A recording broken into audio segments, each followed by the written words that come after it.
Have you ever sat by the phone a little longer than you wanted to admit, hoping one of your children would call, only to hear nothing but silence? Sighs, have you ever replayed a conversation in your mind, wondering why they sounded impatient, distant, or even dismissive, when all you wanted was a little kindness?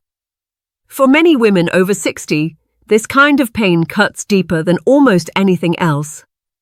You carried them, raised them, prayed for them, lost sleep over them, and gave pieces of yourself again and again. Exhales, so when they ignore you or speak to you without respect, it does not just feel disappointing. It feels personal. It feels heartbreaking. And yet, my dear friend, this is where so many women get stuck. They keep reaching, explaining, pleading, and hoping that one more conversation will finally make their children understand.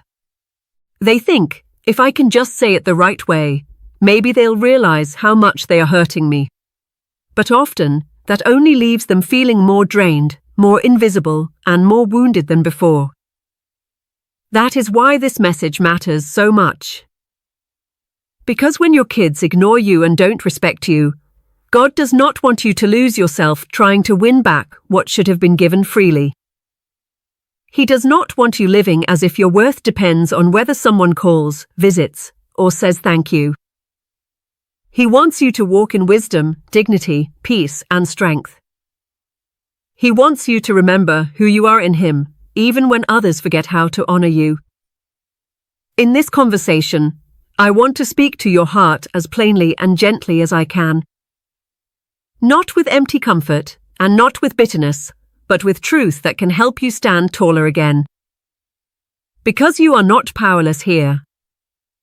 You are not too old to change the pattern.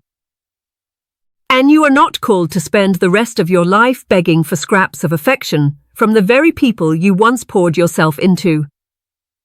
The first thing you need to understand is this: respect cannot be demanded.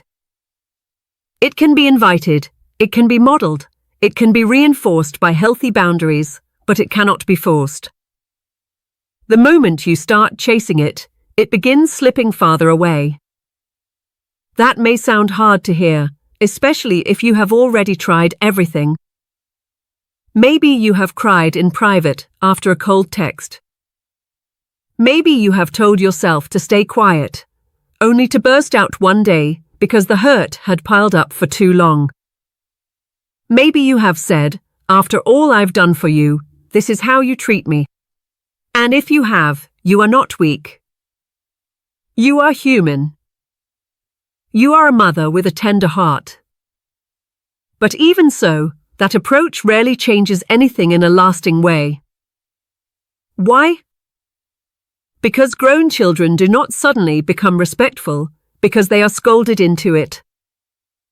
More often, they either pull farther away, become defensive, or give you a little temporary attention just to calm the moment. That is not the same as true respect. Real respect grows when people see that you know your value, that you carry yourself with calm strength, and that you will not participate in relationships that diminish your peace. Think about Jesus. He never chased people to prove his worth. He loved deeply, but he was never desperate. He spoke truth, and when people rejected it, he did not crumble. He stayed rooted in who he was. There is a lesson in that for you. Love does not require losing your center. Love does not require abandoning self-respect. Love can be soft and strong at the same time. If your children have grown used to you always being available, always overlooking rude behavior, always saying yes, always picking up the emotional pieces, they may have started treating your presence like something guaranteed. Not necessarily because they are evil, but because human nature often takes for granted what is always there. That is painful, but it is real. And the way you begin changing that is not with louder words. It is with a quieter, steadier way of carrying yourself. That means when disrespect happens, you do not need a long speech every time.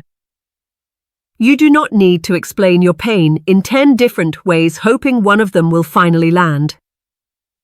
Sometimes the strongest thing you can do is respond simply, calmly, and firmly.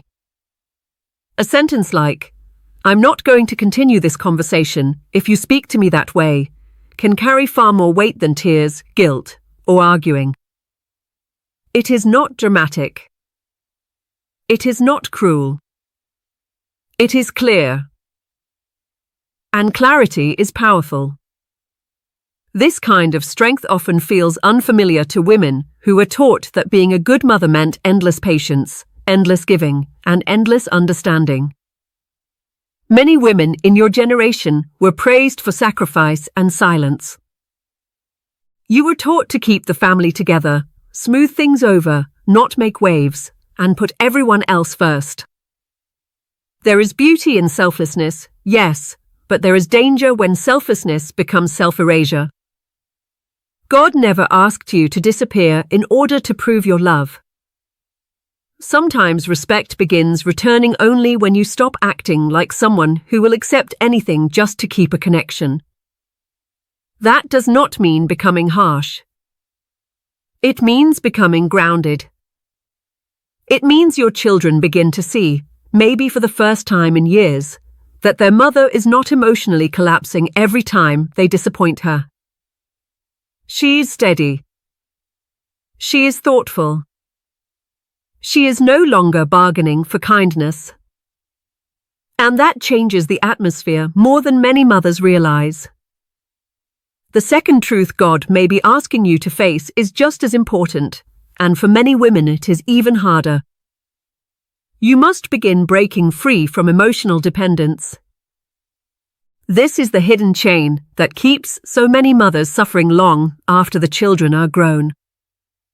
Emotional dependence does not always look dramatic. Sometimes it looks like checking your phone over and over. Sometimes it looks like waking up in a decent mood and then falling apart because no one called on your birthday until late in the day. Sometimes it looks like putting your whole week on hold because you hope your daughter might stop by, or feeling crushed because your son seemed cheerful with everyone else, but cold with you. Your peace rises and falls based on what they do.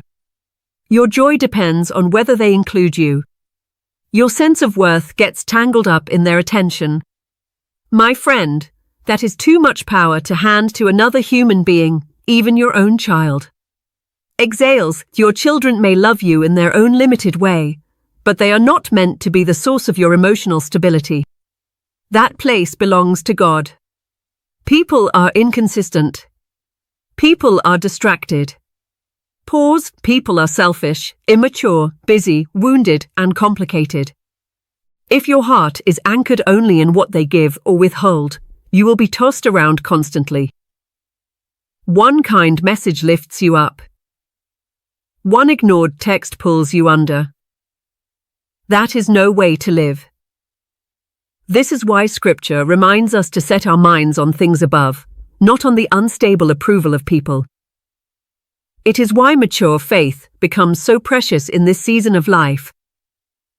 Not because faith removes the pain, but because it gives you somewhere solid to stand when family relationships disappoint you. Breaking emotional dependence starts with telling yourself the truth. I would love their kindness, but I do not need their kindness to know my worth. I would enjoy their attention, but I do not need their attention to have a meaningful day. I can love them without letting their choices control my inner life. That shift may sound small, but it is life-changing. And let me be honest with you, this does not happen overnight. If you have spent years organizing your emotions around your children, there will be moments when the old habits pull at you. You may still feel hurt when they forget something important. You may still feel disappointed when they cancel plans. But healing begins when you stop building your entire emotional world around those moments. Instead of waiting for them to make you feel included, begin asking, what kind of woman do I want to be today, whether anyone calls me or not? Do you want to be peaceful? prayerful, creative, active, present, grateful. Those things are still available to you. Your life is still yours. Your day still belongs to you and to God. No unanswered text can take that unless you let it. One of the saddest things I see in older mothers is how quickly they shrink their lives while waiting for their children to expand into them.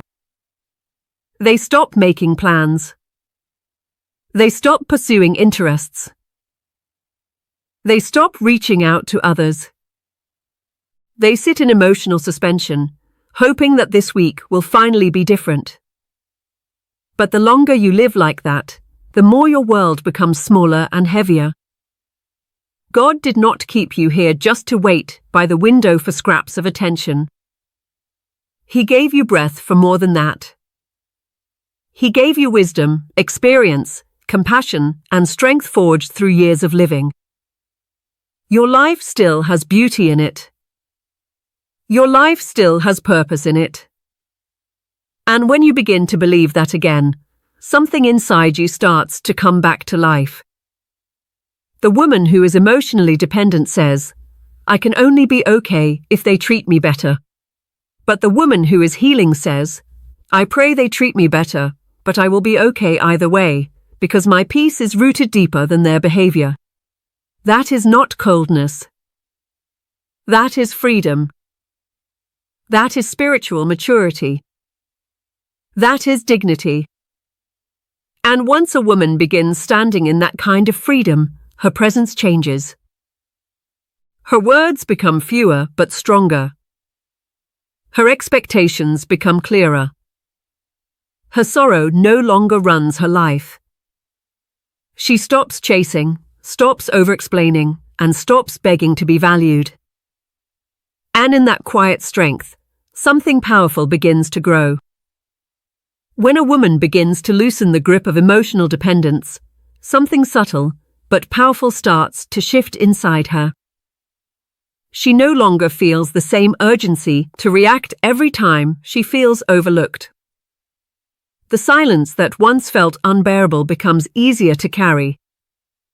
And slowly, she starts discovering a kind of calm strength that many people never learn, even after a lifetime.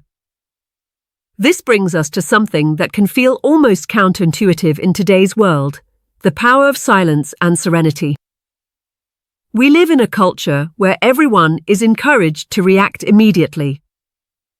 If someone hurts you, you're told to confront them right away. If you feel ignored, you're encouraged to speak louder, demand answers, and push for explanations. But life has a way of showing us that constant reacting often creates more chaos than clarity.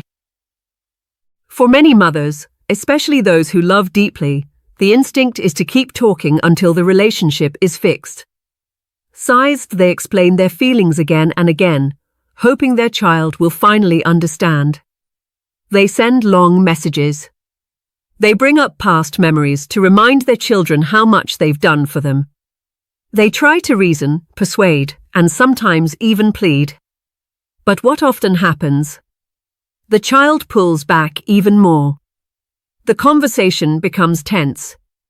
The mother feels embarrassed afterward for saying too much.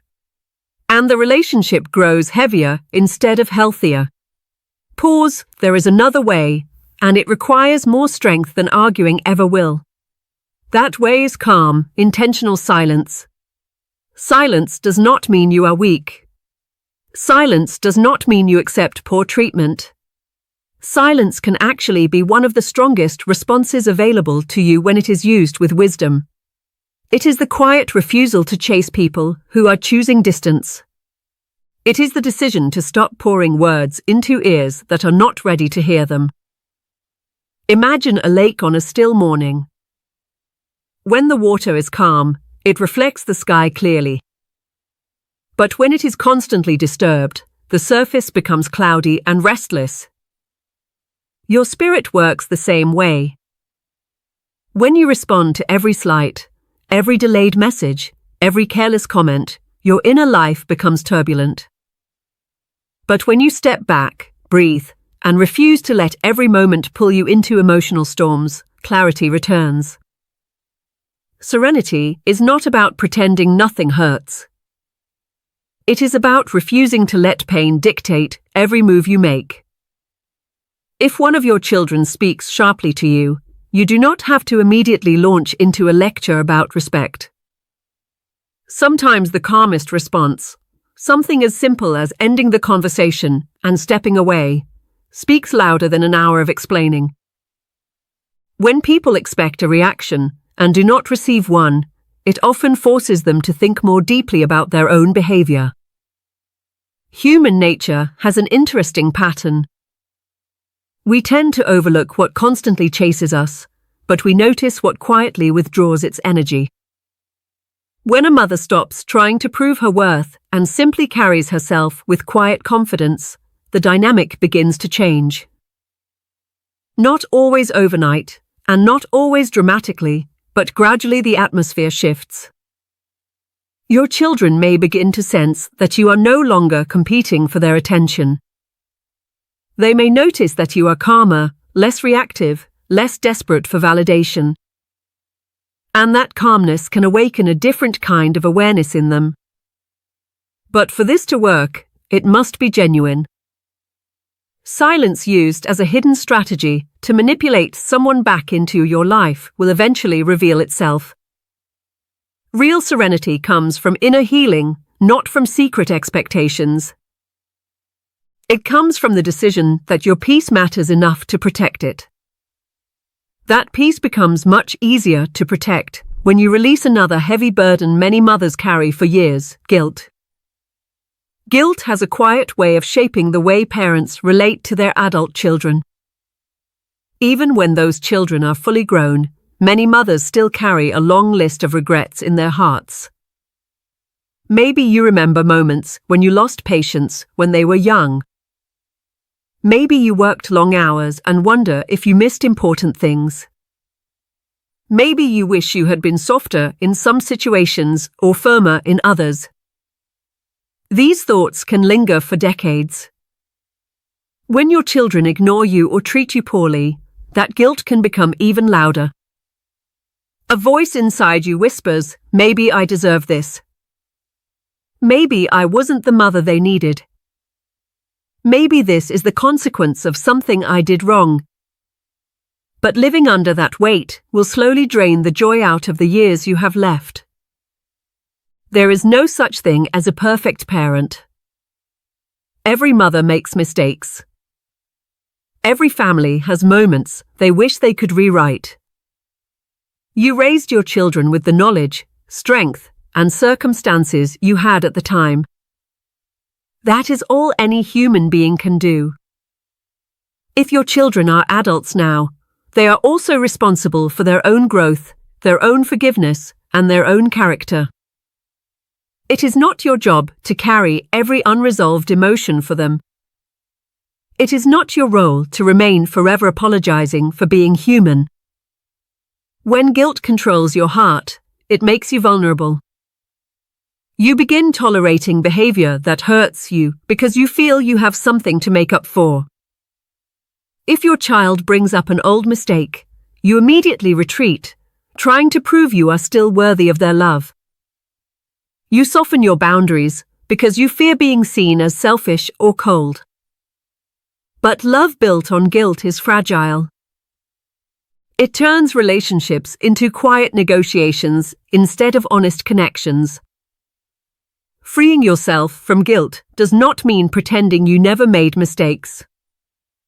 It means acknowledging them, learning from them, and then releasing the burden so it no longer controls your present. God's grace was never meant to stay locked in the past. Grace is meant to free you now. When you truly accept that you did your best with the life you had, something powerful happens. You stop bending your dignity to earn approval. You stop apologizing for existing. You stop shrinking every time someone reminds you of an old wound. You begin standing differently. That shift is often the moment when mothers realize something surprising. The respect they had been chasing begins appearing only after they stop carrying the guilt that kept them small.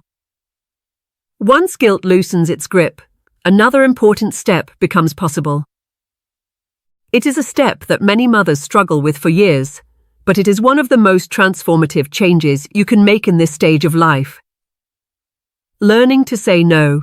For decades, saying yes probably felt like part of your identity. Yes to helping with the grandchildren. Yes to lending money. Yes to driving across town at inconvenient hours. Yes to solving problems that were never truly yours to carry. Much of that generosity came from love, and there is nothing wrong with that. But sometimes love slowly turns into something else without you realizing it. It becomes expectation. It becomes dependency. And eventually, it can become quiet exploitation. Many mothers begin noticing that their phone rings mostly when someone needs something. Rarely just to ask how they are doing. Rarely just to share a moment together. And when those requests come, the automatic answer is still yes, even when the body is tired or the heart feels used. Why does this happen so often? Because deep down, many mothers worry that saying no might damage the relationship. They fear their child will become angry, distant, or disappointed. So they keep agreeing, hoping that generosity will eventually lead to appreciation. But the opposite can sometimes happen. When someone always says yes, the time begins to look unlimited. Their energy begins to look endless. Their boundaries disappear. And without intending to, the people around them begin to take that availability for granted. Learning to say no is not about rejecting your children. It is about honoring your own life. A calm, simple, "I'm not able to do that today," can be one of the healthiest sentences you ever learn to say. It does not require a long explanation. It does not require defending your decision. It is simply a clear expression of your limits. At first, it may feel uncomfortable. Years of habit do not disappear overnight. You may worry about how they will react. But with time, something interesting begins to happen. The people around you start recognizing that your time has value too. Your energy has limits. Your life has its own rhythm.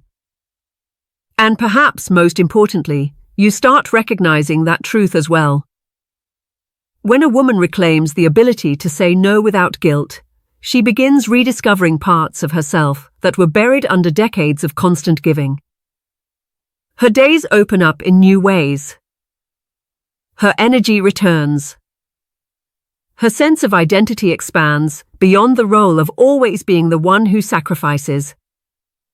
This change does not push loving children away. In many cases, it actually strengthens the relationship because respect grows where boundaries exist. And as that respect begins to grow, another realization quietly follows, one that reshapes how you see the years ahead of you. When a woman begins setting boundaries and learning to say no without guilt, something remarkable begins to happen inside her. The space that used to be filled with worry, waiting, and emotional exhaustion slowly opens up. And in that new space, she can begin building something many mothers forget they are still allowed to have, a full and meaningful life that does not depend on their children. For many women over 60, this idea can feel unfamiliar at first. For decades, your life revolved around caring for others. Your schedule was built around school events, family meals, work responsibilities, and making sure everyone else was okay. In many ways, motherhood became the center of your identity. So when your children grow up and become distant, it can feel as if the center of your life has suddenly disappeared. Pause. But here is a truth that is both challenging and freeing. Your life was never meant to end when your children became adults. You were not created only to raise children. You were created to live, to grow, to experience joy, to share wisdom, and to continue becoming the woman God intended you to be. When you begin building a life that does not depend on your children's attention, something beautiful begins to happen. Your world expands again. Instead of waking up wondering whether someone will call you today, you begin waking up with your own plans. Maybe you start taking morning walks, joining a church group, volunteering, learning something new, or reconnecting with old friends. Maybe you explore hobbies that were always pushed aside while you were busy raising a family. It does not have to be something dramatic. Sometimes the smallest changes bring the deepest sense of renewal. A woman who fills her days with purpose and peace carries a different kind of presence. She is no longer orbiting around the lives of her children, hoping to be included. She is living her own life with grace and intention. And interestingly, when people see that kind of independence, they often begin to view her differently. Respect grows when others see that you value your own life. There is also something else that quietly happens when you begin focusing on your own growth instead of your children's behavior. You stop measuring your happiness by how they treat you. Your peace becomes steadier because it no longer depends on unpredictable interactions. Whether they call or not, your day still has meaning. Whether they visit or not, your life still has movement. This is where we arrive at a powerful idea that many people misunderstand, what some call the silent revenge of success. Now, this is not revenge in the sense of bitterness or punishment. It is not about trying to make your children feel guilty or ashamed. It is something much quieter and far more dignified. The silent revenge of success simply means living so well, so peacefully, and so fully that the people who once overlooked you begin to notice the strength they failed to appreciate.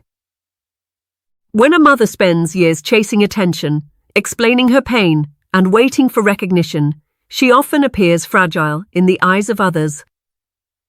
But when she steps back, heals, and begins living with confidence and serenity, the entire energy of the relationship changes. Imagine a mother who used to call her children constantly, hoping for conversation. Sighs, she worried about every delay in response and took every short message personally. Then one day she begins shifting her focus.